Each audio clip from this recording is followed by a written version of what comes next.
Assalamualaikum warahmatullahi wabarakatuh. Bismillah wassalatu wassalamu ala rasulillah Muhammad ibn Abdillah wa ala alihi wa ashabihi wa man wala wa ba'd. Saudara-saudara, wahai para pemuda, dirikanlah salat, dan inilah yang akan kita bicarakan pada pertemuan kali ini. Saudara-saudara, ketahuilah sesungguhnya kewajiban-kewajiban yang menjadi bagian dari syariat Islam semuanya disyariatkan kepada Rasulullah baginda Nabi besar Muhammad sallallahu alaihi wasallam saat beliau berada di bumi, saudara-saudara.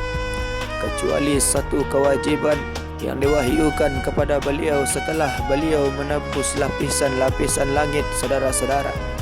Kewajiban tersebut adalah kewajiban solat 5 waktu sehari semalam, saudara-saudara.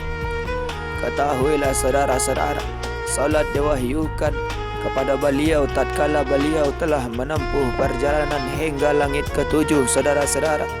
Hal ini menunjukkan betapa agung dan pentingnya kedudukan solat dalam Islam, saudara-saudara. Ketahuilah saudara-saudara, Allah Subhanahu wa taala berfirman, jika mereka bertaubat, mendirikan salat dan menunaikan zakat, maka mereka itu adalah saudara-saudaramu seagama. Quran Surah At-Taubah ayat 11. Allah Karim. Saudara-saudara, ketahuilah dari ayat ini dapat kita pahami jika orang-orang sama sekali meninggalkan salat, maka dia bukan saudara seagama bagi umat Islam yang lainnya, saudara-saudara. Na'udzubillahi min zalik. Saudara-saudara, dalam ayat yang lain Allah Subhanahu wa taala berfirman tentang siapakah yang akan menjadi penghuni sakor, saudara-saudara. Ketahuilah apakah yang memasukkan kamu ke dalam sakor, yakni neraka. Mereka menjawab, kami dahulu tidak termasuk orang-orang yang mengerjakan salat. Quran Surah Al-Mudaththir ayat 42 sampai 43. Allah Karim. Saudara-saudara, ketahuilah hal lainnya yang menunjukkan betapa besar dan agung kewajiban salat ini adalah syariat tidak memberi dispensasi bagi seseorang untuk meninggalkan salat, saudara-saudara. Walaupun mereka sedang berperang melawan orang-orang kafir, saudara-saudara, hanya saja mereka mendapatkan keringanan dalam penunaiannya, saudara-saudara, yaitu dengan melakukan salat khauf, saudara-saudara, yakni salat dalam kondisi mencekam, saudara-saudara. Ketahuilah saudara-saudara, dari Jabir radhiyallahu anhu bahwa baginda Nabi besar Muhammad sallallahu alaihi wasallam bersabda, saudara-saudara, pembatas antara seorang muslim dan kesyirikan serta kekafiran adalah meninggalkan salat. Hadis riwayat Muslim. Allahumma salli ala sayyidina Muhammad wa ala ali sayyidina Muhammad.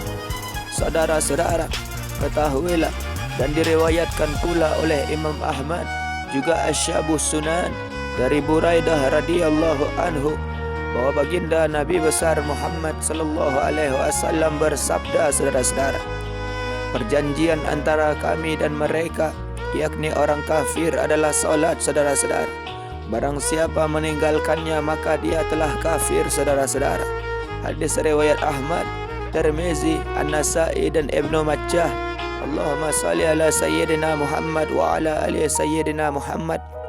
Saudara-saudara, ketahuilah dalam hadis yang diriwayatkan dari Abdullah ibn Amr ibn Al-Ash bahwasanya Rasulullah baginda Nabi besar Muhammad sallallahu alaihi wasallam bersabda, barang siapa yang selalu menjaga salat, maka baginya cahaya, petunjuk dan keselamatan pada hari kiamat. Sedangkan yang tidak menjaganya, maka tidak ada baginya cahaya, saudara-saudara, petunjuk dan keselamatan pada hari kiamat. Dan pada hari kiamat akan bersama dengan Qarun, Fir'aun, Haman dan Ubay bin Khalaf, saudara-saudara. Hadis riwayat Ahmad.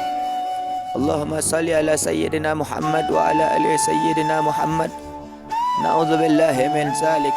Saudara-saudara, ketahuilah dari Ali radhiyallahu an bahwasanya ia berkata, kalimat terakhir yang diucapkan oleh Rasulullah baginda Nabi besar Muhammad sallallahu alaihi wasallam adalah salat, dan bertakwalah kalian kepada Allah Subhanahu wa taala dalam permasalahan budak-budak yang kalian miliki, saudara-saudara.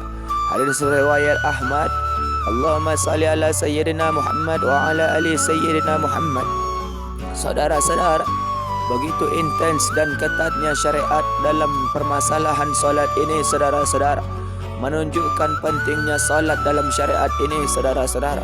Oleh karena itu, saudara-saudara, para sahabat baginda Nabi besar Muhammad sallallahu alaihi wasallam sangat tegas, saudara-saudara, dalam perihal terkait ibadah solat, saudara-saudara. Sampai-sampai Umar ibn Al-Khattab mengatakan, tidak ada bagian dari Islam bagi orang yang tidak mengerjakan solat, saudara-saudara. Na'udzubillahi min zalik. Saudara-saudara, ketahuilah, Abdullah ibn Mas'ud berkata, tidak ada bagian dari agama bagi orang-orang yang tidak mengerjakan solat, saudara-saudara. Na'udzubillahi min zalik. Saudara-saudara, ketahuilah, Abdullah ibn Syakik al-Uqaili radhiyallahu anhu berkata, sahabat Muhammad, sahabat baginda Nabi besar Muhammad sallallahu alaihi wasallam memandang, tidak ada amalan yang menyebabkan kekufuran jika ditinggalkan kecuali solat, saudara-saudara. Dengan demikian, saudara-saudaraku seiman yang dimuliakan oleh Allah Subhanahu wa taala, hendaknya kita memperhatikan solat kita, saudara-saudara.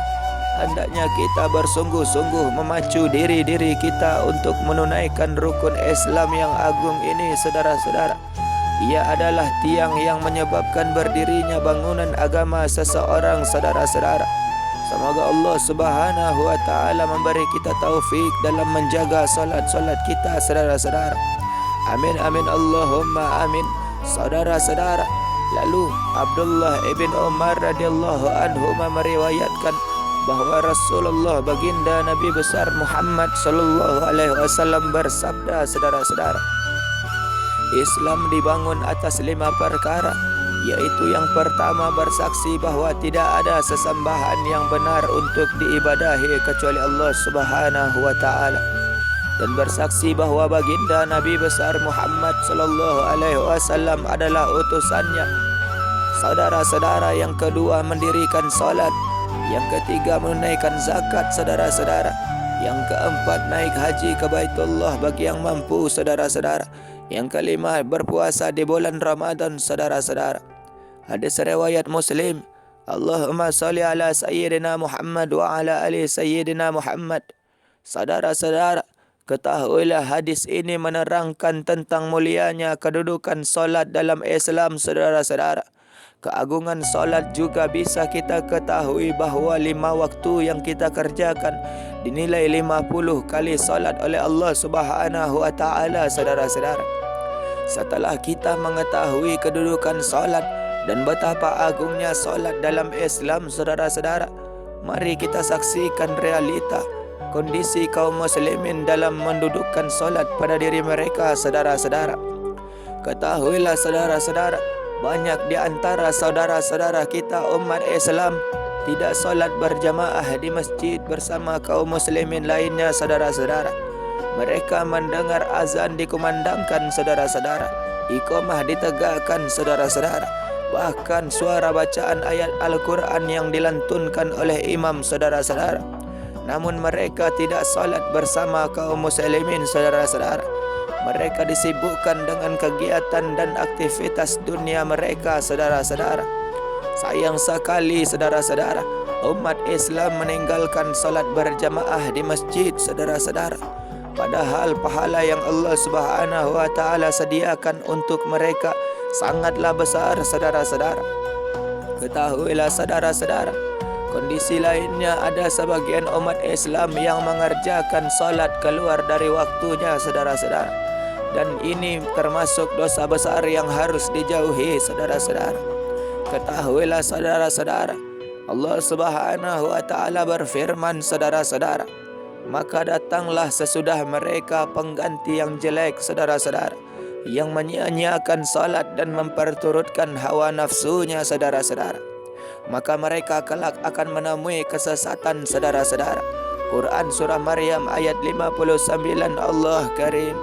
Saudara-saudara, ketahuilah tentang ayat ini. Ada yang bertanya kepada sahabat baginda Nabi besar Muhammad sallallahu alaihi wasallam, yakni Sa'ad Abi Waqqas. Saudara-saudara, Sa'ad ibn Waqqas, apakah yang dimaksudkan ayat itu adalah orang-orang yang meninggalkan salat?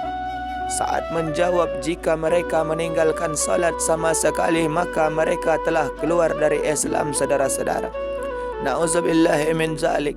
Saudara-saudara, maksud ayat ini, saudara-saudara, mereka yang mengakhirkan waktu saat mengerjakan salat. Saudara-saudara, jadi ayat ini adalah peringatan bagi orang-orang yang mengerjakan salat. Saudara-saudara, namun mereka melakukan kelalaian dengan mengakhirkan penunaiannya. Saudara-saudara, adapun al-ghayyah pada akhir ayat, maksudnya adalah sebuah lembah di Jahannam. Saudara-saudara, sebagaimana yang ditafsirkan oleh sahabat Abdullah ibn Mas'ud. Saudara-saudara, semoga Allah Subhanahu wa ta'ala melindungi kita dari keburukan yang demikian. Saudara-saudara, ketahuilah saudara-saudara, ini adalah ancaman bagi orang-orang yang mengerjakan salat. Saudara-saudara, hanya saja mereka kerjakan saat keluar dari waktunya. Saudara-saudara, saudara-saudaraku yang dimuliakan oleh Allah Subhanahu wa ta'ala, lalu bagaimana kiranya dengan orang-orang yang tidak mengerjakan salat selama 1 minggu, saudara-saudara, atau 2 minggu, saudara-saudara, atau 1 bulan, saudara-saudara, atau 2 bulan, saudara-saudara? Dalam waktu selama itu mereka tidak bersujud kepada Allah Subhanahu wa ta'ala. Saudara-saudara, mereka tidak menunaikan salat. Saudara-saudara, ketahuilah saudara-saudaraku yang dimuliakan oleh Allah Subhanahu wa ta'ala, masalah ini adalah masalah yang besar. Saudara-saudara, namun sayangnya menyebar di kalangan umat Islam. Saudara-saudara, pemuda-pemuda yang meninggalkan salat. Saudara-saudara, tentu saja kita orang yang mengerjakan salat, harus mengoreksi diri. Saudara-saudara, hal ini mungkin dikarenakan kurangnya ajakan kita kepada anak-anak kita. Saudara-saudara, kurangnya masukan dan nasihat kita kepada para pemuda. Saudara-saudara, dan kurangnya kita dalam menyeru kepada kebaikan dan mencegah kemungkaran. Saudara-saudara, saudara-saudaraku yang dimuliakan oleh Allah Subhanahu wa ta'ala, ketahuilah saudara-saudara, hendaknya kita bertakwa kepada Allah Subhanahu wa ta'ala. Saudara-saudara, kita ajak saudara-saudara kita sesama muslim untuk mengerjakan salat. Saudara-saudara, dan bagi mereka yang tidak mengerjakan salat, saudara-saudara, hendaknya takut kepada Allah Subhanahu wa ta'ala. Saudara-saudara, karena kita semua akan berdiri di hadapan Allah Subhanahu wa ta'ala kelak. Saudara-saudara, demi Allah, saudara-saudara, saat itulah penyesalan yang mendalam akan hadir. Saudara-saudara, penyesalan saat kenikmatan dunia sudah lepas dari kita. Saudara-saudara, dan ruh kita telah berpisah dari raga dan keluarga kita. Saudara-saudara, saat kita dimakamkan, saudara-saudara, seorang diri dalam liang kubur. Saudara-saudara, kemudian Allah Subhanahu wa ta'ala akan membangkitkan dan mengumpulkan kita. Saudara-saudara, apa yang akan kita katakan kepada Allah Subhanahu wa ta'ala? Saudara-saudara, alasan apa yang akan kita ajukan untuk membela diri karena meninggalkan salat? Saudara-saudara, maka sibukkanlah diri dengan amal. Saudara-saudara, ingatlah 5 perkara. Saudara-saudara, sebelum datang 5 perkara lainnya. Saudara-saudara, manfaatkanlah kehidupan. Saudara-saudara, sebelum datang kematian. Saudara-saudara, saudara-saudara yang dimuliakan oleh Allah Subhanahu wa ta'ala, mungkin hanya itulah yang bisa kita bicarakan pada pertemuan kali ini. Mudah-mudahan ada manfaatnya. Terima kasih atas segala perhatian saudara. Mohon maaf atas segala kekurangan. Wabillahi taufiq wal hidayah. Wassalamualaikum warahmatullahi wabarakatuh.